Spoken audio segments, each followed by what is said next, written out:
Hey guys, welcome back.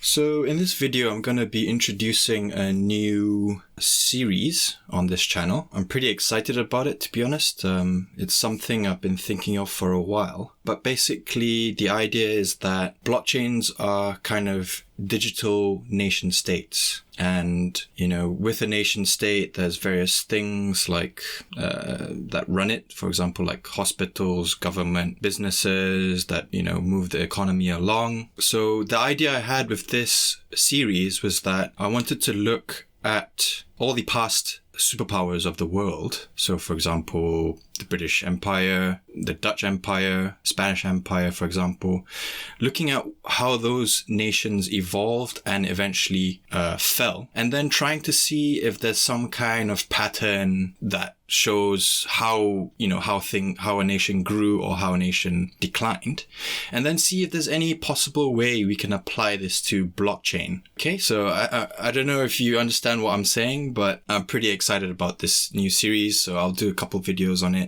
So for this video, we'll just be understanding what makes a nation and how is it possible that blockchains can be considered digital nations. So we'll go through this in this video. And then the next couple of videos, we will be looking at, the past, building some kind of framework, looking at the past superpowers, the factors that led to their economic dominance, what are healthy factors, what are unhealthy factors, understand if there's any generalizations we can make to make understanding easier, and then finally, is there any patterns to look for? And then once we have this pattern, I don't even know if there's a pattern, to be honest, so I'm pretty excited to see what we'll find. But then, if there's a pattern or some sort of learning that we get from this, I'm going to look at the equivalent patterns in blockchains today. So I'll look at, Bitcoin, Ethereum, and XRP. And then with this knowledge, we can see, okay, this will kind of give us an outlook, right, for the next 3 to 5 years, because once we have a pattern of what happened in the past, we can somehow see, which blockchains might be good investments going forward based on the factors that match what has happened in those nations in the past. Okay, so I don't know if you, I'm pretty sure you understand what I'm saying, but yeah, I'm pretty excited for this little series. So let's continue. But before I begin, I see that 85.7% of you are still unsubscribed, but still watching my content. You know what? You guys who just subscribed, you actually moved this number from 86.4 to 85.7%. So that is excuse my French, but that is amazing. So yeah, if you enjoy my content, hit the like and subscribe button. I'll be doing this for as long as I can tell. I'll be doing this, as long as I want. I love this. So yeah, hit the like and subscribe button, and yeah, let's get on with the video. Standard disclaimer. This video is for educational purposes only. This is not financial advice, and please do your own research and consult a professional before looking to make any investment.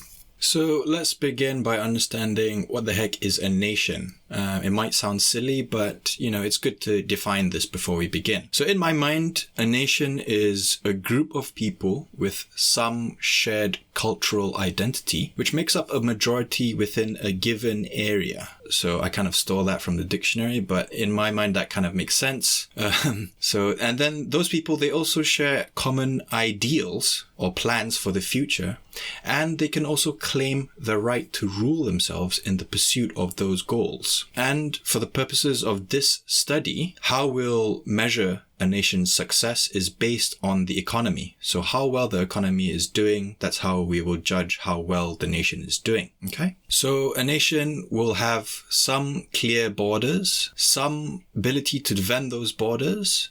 Within the borders, they have some ability to control what goes on within. They have some ability to create common good utilities, such as the legal system, governance system, education, power, communications, police, health, waste, transport, currency. They are all also united by some shared value, culture, or language, and they all are working to generate some net positive economic activity. So, for example, all the businesses that exist within a nation. Okay, so now we have some idea of what a nation is. How the heck can a blockchain be a digital nation? Well, to be honest, it's quite hard to imagine, because in blockchains, there is no shared cultural identity. There's no race, there's no genders, there's no ethnicities. Anybody can join, and we're all essentially cryptographic addresses on a database in cyberspace somewhere. And technically, there's also no territory. There's no geography that we're limited to, because nodes can be built anywhere on the planet, right? However, things that are in common with a nation are within each blockchain network, we all have some sort of common ideal or common values for the future. So, for example, Bitcoin, all the people who are Bitcoin lovers, they all like the fact that Bitcoin is kind of this digital gold, a store of value. They don't want to change the Bitcoin code in any way. They want to keep it pure. And then with Ethereum, all the people in Ethereum, those are the people who think that, yes, blockchain is digital scarcity, but we also think there should be some programmability to it. So to create, new and useful apps. And then with XRP is a whole different culture, sort of, not culture, sorry, but they also have people who hold XRP have a common value, right? And then there's also common languages. And what I mean by this is the code. So, all these different blockchains, they're written in their own programming code. That's the common language. They're all transacting. So you could argue that transactions are a sort of communication through value. And then a lot of them also have block explorers, right? So that's how you tell what is happening within the network. That's kind of not a language per se, but that's how you understand what's going on. And then they also all have the ability to rule themselves as well. So that's through the consensus mechanism, the protocol design, proposal systems to vote on protocol changes. You could argue that's sort of like a little mini government within the network itself. And then, they also charge transaction fees. You could argue that transaction fees are kind of like taxes, right? For the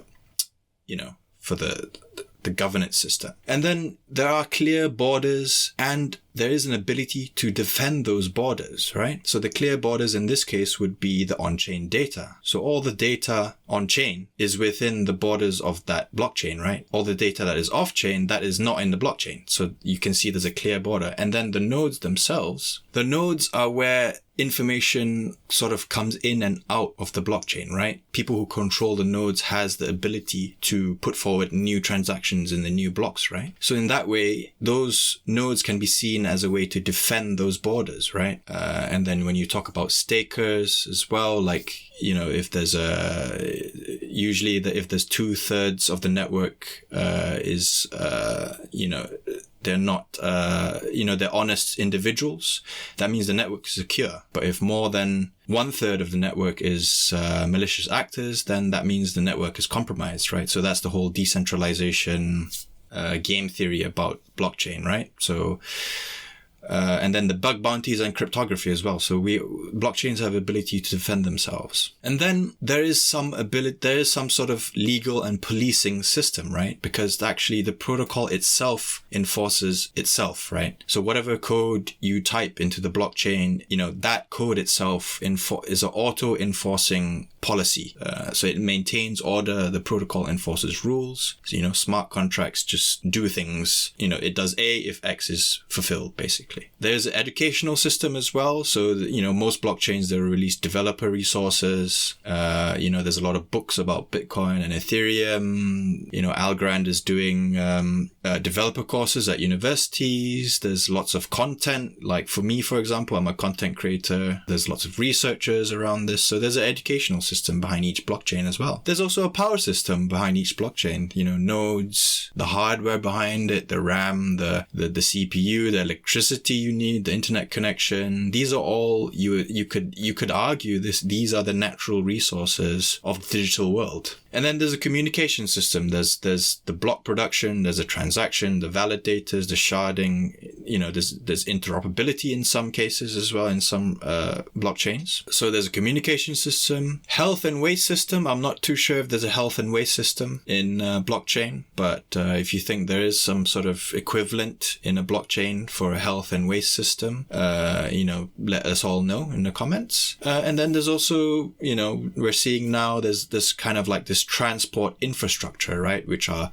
layer 2s, payment channels, side chains, just different ways of kind of scaling up the transactions, right? So you could argue that's also transport infrastructure.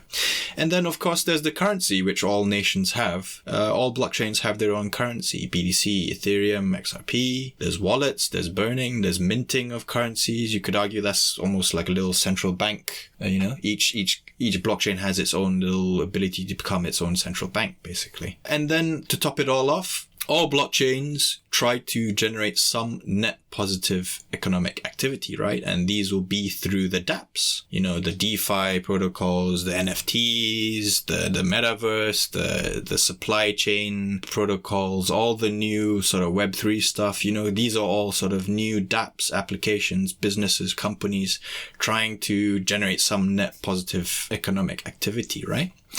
So you can see now this is kind of how you can overlay blockchain on top of a nation's sort of, this is how you could say a blockchain is a nation, right? Basically, it fulfills all these little criteria, right? Okay, so now we understand what a nation is. We kind of understand how we can think of a blockchain as being a digital nation. Why the heck is this so important to understand for our investments? So, like I was saying before in the beginning of the video, we see some similarity to nations. If we look back in the past at all these different nations, the changing world powers, we can understand, okay, the Dutch Empire grew because of this, but then it fell to the British Empire because of this. So once we see this pattern, if we dig into it, I'm not sure what we're going to find, by the way, but I'm pretty excited. When we find this pattern, we can take this pattern and overlay it onto blockchains today. So we could possibly say, okay, Bitcoin grew because of this, and Bitcoin is a superpower in the crypto universe right now.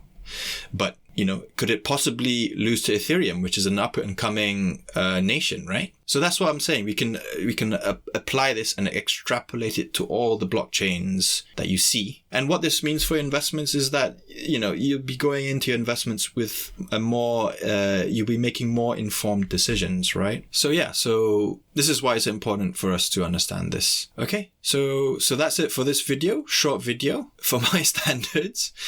And what we'll be looking at next is we'll be digging into the past. So we'll be looking at a couple of past superpowers, understanding them, what the heck happened with them, just breaking it down and just understanding it. Okay, so that's it for this video, guys. Thank you very much for tuning in. I appreciate all of you. I'm actually just so happy that you guys are actually listening to me. This kind of it's just amazing. So thank you again for listening to me. You're beautiful. Hit the like button and subscribe if you like what I do. And I'll catch you later. See you.